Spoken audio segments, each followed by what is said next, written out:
everybody. Good morning. Hey, how you doing? Thought I would join you in the meeting here. Kind of wearing something a little stylish here. This is a helmet from the 2013 Indianapolis 500. It's been autographed by the drivers there. We'll use this to kind of go over a few things today too. We'll probably need to back up so everybody can see it. All right. That just messed my hair up there. It's called helmet hair. Anybody who's ever been on track knows all about helmet hair. There we go. So there's your first helmet lesson of the day, or issue helmet. How to prevent helmet hair? No, Can't. It's impossible. Yeah, it is impossible. Yeah, I've been doing that a long time. It is definitely impossible. The only trick to helmet hair is as soon as you get out of the car, your head's sweaty. Just comb it real quick. Yeah, absolutely. So, put my glasses back on here so I can see it. All right. So I believe the intro or the question at hand or task at hand here was maybe some tips on buying a first helmet, right? So Kenny did encapsulated it pretty well. I mean, that's really the main keys of it is, you want to buy. I always said you want to buy as much helmet as you can afford. There are differences in higher end helmets, lower end helmets. However, like most things, there is a cost diminishing returns, right? You're going to get that 80% for that first initial expense, and then everything after that, right? You're getting that extra 20%. In the world of helmets, from the entry level, at least with ours, throughout the all the way up to the top level stuff, in terms of impact resistance, right? You're going to get equal performance and protection as far as that goes, right? There's no huge benefits to going with a $1,600 carbon fiber helmet versus a $400 fiberglass helmet. However, there are secondary considerations that come into play when you're looking at a more expensive helmet like that. Some of it may just be features, maybe as simple as just cosmetics. The cosmetics takes a little bit more to manufacture, so the cost comes from that. The look of the helmet, in terms of carbon fiber, but one of the biggest things is weight. And like anything else related to the automotive world and performance, I used to have a saying where I used to work in the sprint car world. You think it costs a lot to build horsepower, try to make something light, right? And that holds true with helmets as much as anything else. But there is a benefit to having a lightweight helmet in that it helps prevent secondary injuries. You want to prevent impact type injuries with the helmet, of course. Everybody understands that. But a lot of injuries in an event are also caused by head whippage, when your head's moving around. And the heavier the helmet, the more likelihood you are to maybe get an injury that way, a neck injury, or even a basilar injury where the neck enters the back of the skull there. This is why FHRs were developed and to help prevent those types of injuries. But they can't prevent every motion. They do a really good job of preventing that frontal movement. So it comes from FHR, frontal head restraint, but not as good off axis. They're pretty good off to maybe 45 degrees or so. But when you start getting 90 degrees, there's not a lot of protection to really keep your head from moving around. This is why you've seen the advent of like halo style seats and driver's net, things like that, to help prevent that motion as well. So having a lighter weight helmet slows that velocity down, helps prevent that, but it also helps prevent or reduces the impact when you do hit something. Obviously, if it's lighter, not moving as fast, the impact if you do hit the roll bar padding or whatever that is going to be at a lower velocity as well. So that's one of the things. But one of the things you want to look at is the fitment of the helmet. Obviously, you want to make sure that the helmet fits correctly, and really the primary importance is around the crown of your head. Right? You want to make sure the helmet fits really well there. And Kenny, I don't know if you're okay with me going to helmet fitment. I don't know if that was the scope of what you wanted to discuss, or if you had sure. I mean, And it's, I also want you to talk about Snell 20 because I know that's out. Yeah. Which reminds me, I got to get a new helmet this year too. Yeah. Yeah. Okay. So yeah, we want to fit the crown of the head, right? That's the most important thing. And one of the tests that people will do is you can put the helmet on, and you should be able to get your thumb up in there, but just a little bit, just about maybe to the first knuckle. If you can stick your knuckle up in there, then it's definitely too loose.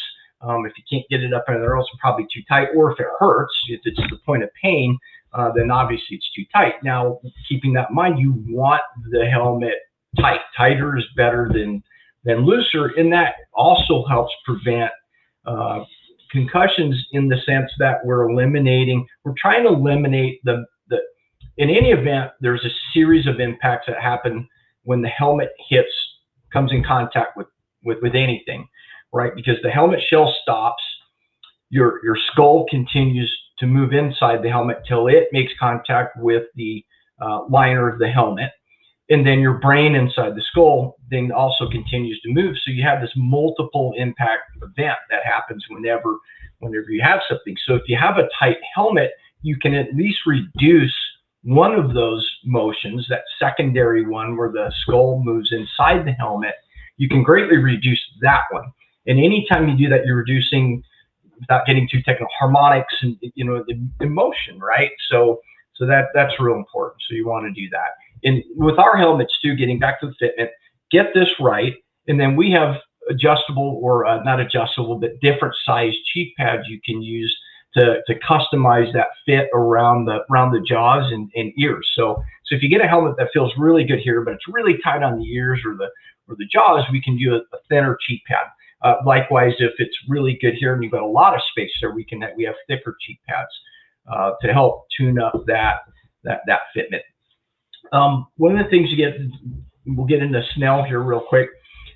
We get a lot of questions, but there's a lot of mystery regarding Snell and what it is. And I'm going to briefly go over the Snell program first and what the objective is in doing that. And I don't work for Snell, so I'm not going to get into anything in depth. If you want to, Snell has a lot of information on their website. I encourage people to go there and do some research there. You'll really learn a lot about what goes into the process and what they look for, the different criteria. But the idea being is every 5 years, Snell changes the criteria for the helmets to meet. They change the standards that they must meet, right? Every 5 years. The idea being that the helmets get incrementally safer every 5 years. So technically, and this isn't 100%, but in theory, the helmet that you would buy today in 2020 helmet would be, in theory, safer than a 2015 or 2010 or 2005. And this is one of the reasons why the sanction bodies have adopted a policy of only allowing typically the current Snell and prior Snell versions. So if you go to the track and they say, hey, your helmet's no longer allowed to be run, that's why they're following Snell guidelines, which is wise, just to ensure that you've got the most current technology. But also helmets they don't wear out in the sense like tires and things like that, but they are largely composites. In those composites, you're dealing with fiberglass and resins and things like that. They can harden or dry out and change. You've got styrofoam and liners, and that stuff can degrade over time. So it is a good idea to change the helmet periodically anyways, depending on what you're doing. Now, in certain sports like off-road, they replace them a lot more frequently than they do in other sports, just because of they get a lot of debris and damage to the helmet that way too. So if you've got a nick on the helmet or something like that, a big chunk out of it, then you definitely need to replace it, right? So that's the real big deal. And for manufacturers as us, we have to meet that challenge every 5 years, and it keeps us going in developing better products for the motorsport industry. I think I'm muted. Oh, I'm unmuted. Yeah. This is as bad as Zoom. You're always in a Zoom meeting and you call on somebody and Yeah, yeah. Every platform's different. Well, Carrie said she muted me because you hear me slurping my coffee. This is Cars and Coffee. Amen. But why don't you give just a real brief summary of the head and neck restraint and how important that is? Yeah, so right, we touched on that a little bit, right, as a means to prevent some of those neck type injuries, or what really, to get more specific, it's a basilar skull fracture, and that is the base of your skull, the back, that's your basilar, and that's the point where your spine meets the bottom of your skull. That's the injury that killed Dale Earnhardt, and that's probably the most notable instance of someone dying from that type of injury in motorsports, and was also the catalyst which drove the whole movement for FHRs to be used in motorsports here in the States. They'd already been doing it in Europe a little bit, right? It's already gained some traction over there. But that really highlighted the importance of preventing these types of injuries. It is, next, like a helmet, I shouldn't say next, like a helmet and like restraints, is probably say, as many lives or more lives than anything else out there. I mean, the technology absolutely works. It's very simple, and I'll go over that real briefly.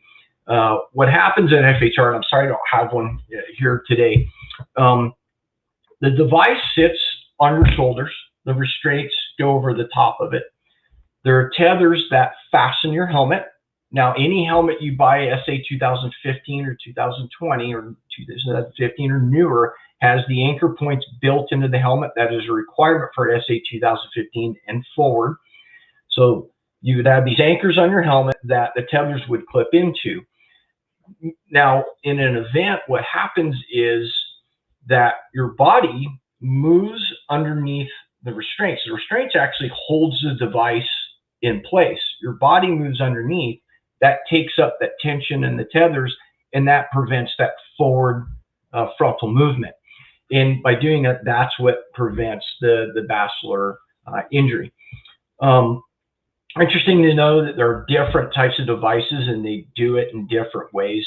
The most common one is, everybody knows, the originator of the technology is Hans.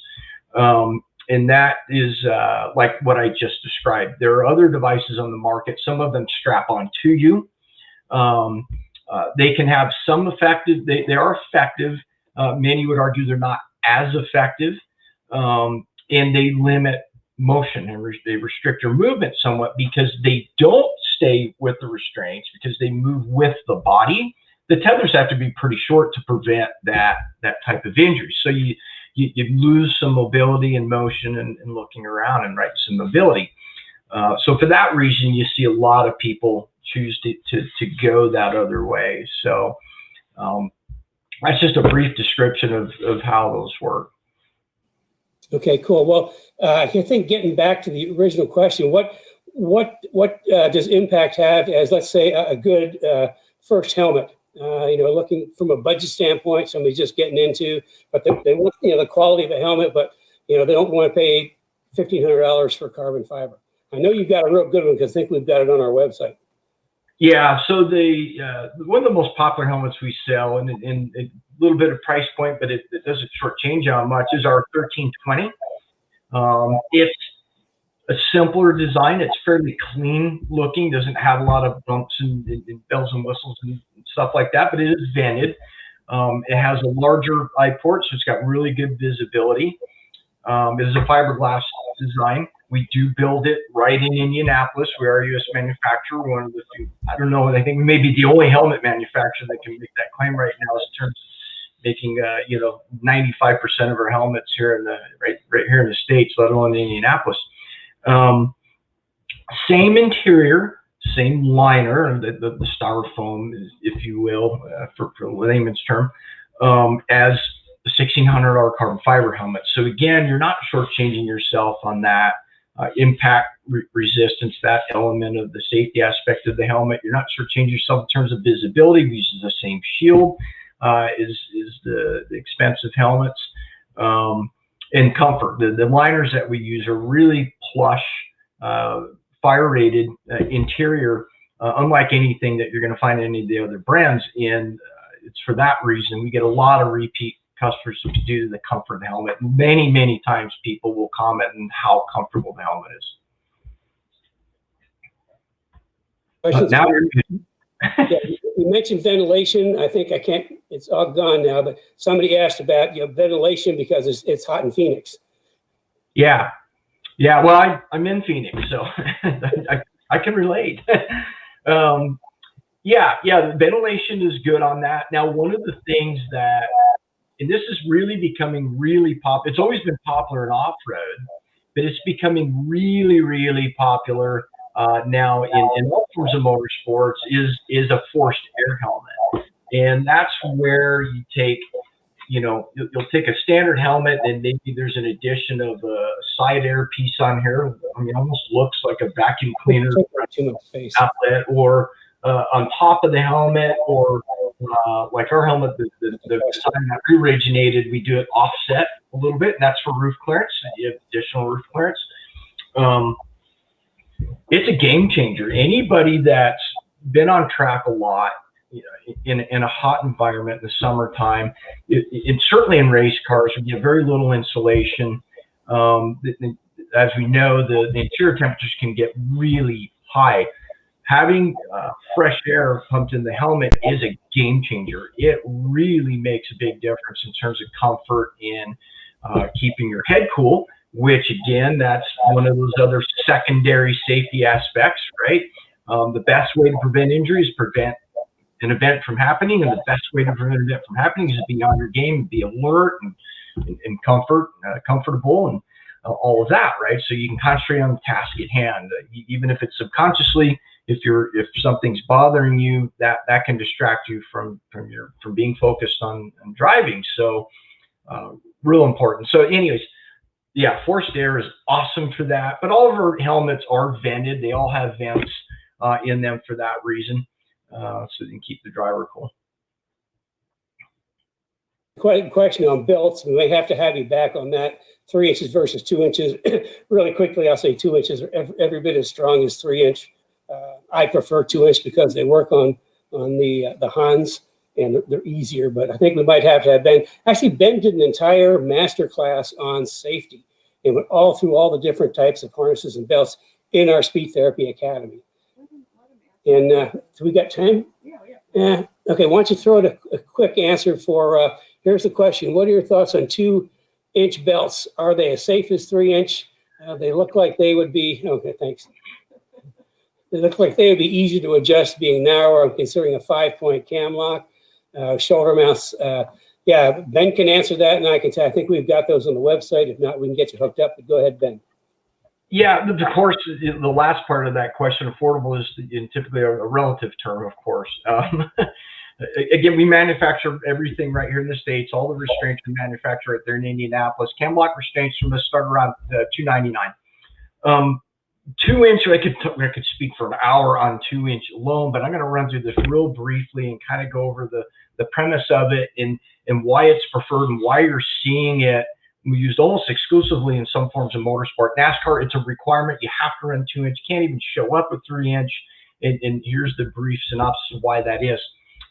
The idea of it, when it comes to being restrained in a vehicle, the focus is on the hip more than anywhere else, and it's because it's the largest load carrying capacity part of the body, for one, but it has to be restrained properly, because things happen during an event that can cause the hip bones to rotate, which can create spinal injuries. There are also instances where if the belt gets up too high, it can create internal injuries. If it gets up over the top of your hip bone, the iliac crest, to get technical, then that can get in your stomach, and that really is one of the primary functions of anti-sub belts, which a lot of people don't know. That's really what they're about. So the 2 inch restraint, what it does is helps keep the belt below that iliac crest, for one.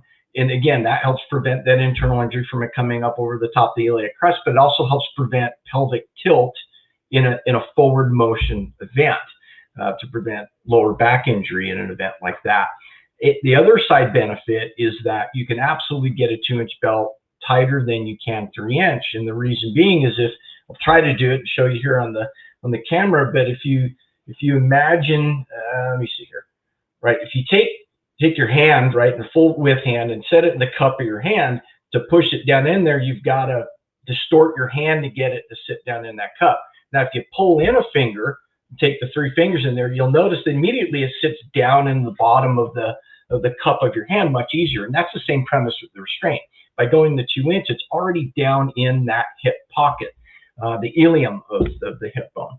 And that just allows you, because it's already closer to the surface, tighter to the body, and you don't have to distort the belt, you can just get them tighter. And having a tight restraint, as Kenny will attest, is paramount to safety, particularly in the laps, because again, that keeps things from moving around. Also, again, that large load carrying capacity of the body, it's what keeps you anchored in the seat. Even if you run a loose restraint shoulders, if they're wonky for some reason, having a really tight lap belt is really going to help in those situations. You want the shoulders to be proper, of course, but you can get away with more that way than you can the other. You want the laps proper, you want them good and tight. Whereas the shoulders, if they're a little loose but your lap's tight, you're probably going to be okay. The other way around, there's a lot more likelihood that you're going to get an injury. Can't hear you, Kenny. Kenny, your mic's off. What are you just talking about? But yeah, I was saying that our producer kind of asleep at the wheel over there. Yeah, I've been using 2 inch belts since forever, before they're even popular. I just like them a lot more. I'm not a big guy, and they just seem to work a lot better. How did you actually get going in this whole industry? Because I know we met when you were at Bear Brakes, which is seems like years ago. Yeah, you know what? I am a lifer for sure. I got into the sport through my first car, the original sport compact Volkswagen Beetle. Got one when I was 16 and immediately started working on it. But I'd come up racing BMX and all that stuff. My father's mechanic and a racer, boat racer. So I'd always been around that stuff and working, tinkering on stuff my whole life. So for me, that was a likely path. And I had friends that also met in high school that were into that stuff. My first job was at a really large mail order Volkswagen outfit back I'm going to date myself, in the early 80s there, Station 1. Some of you may recognize the name. And then, but from there, I've been, in the industry the whole time, typically working, places for long periods of time. I've been I worked for Klein Engines, where we did sprint car engines and, drag race engines, high performance stuff. That was a really cool job. I was engine sales and designer. I actually got to design a lot of the engines there for things outside the sprint car world, drag racing, things like that. So that was really cool. I got a really strong technical background knowledge of the internal combustion engine, and I get in all kinds of crazy stuff and rod angles and, cylinder flow rates and all that stuff and how it all correlates to each other. And then from there, I went to Bear Brakes, where I spent 11 years. So, a strong technical background in the braking systems as well.